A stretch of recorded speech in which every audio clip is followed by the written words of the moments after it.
وَإِذْ جَعَلْنَا الْبَيْتَ مَثَابَةً لِلنَّاسِ وَأَمْنًا، اور وہ وقت یاد کرو جب ہم نے بیت اللہ کو لوگوں کے لیے ایسی جگہ بنایا جس کی طرف وہ لوٹ لوٹ کر جائیں اور جو سراپا امن ہو۔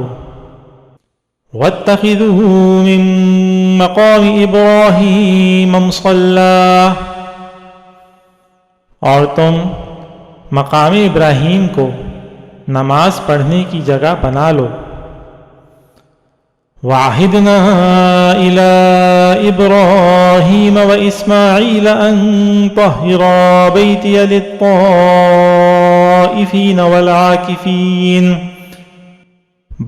لِلطَّائِفِينَ وَالْعَاكِفِينَ وَالرُّكَّعِ السُّجُودِ، اور ہم نے ابراہیم اور اسماعیل کو یہ تاکید کی کہ تم دونوں میرے گھر کو ان لوگوں کے لیے پاک کرو جو یہاں طواف کریں اور اعتکاف میں بیٹھیں اور رکوع اور سجدہ بجا لائیں۔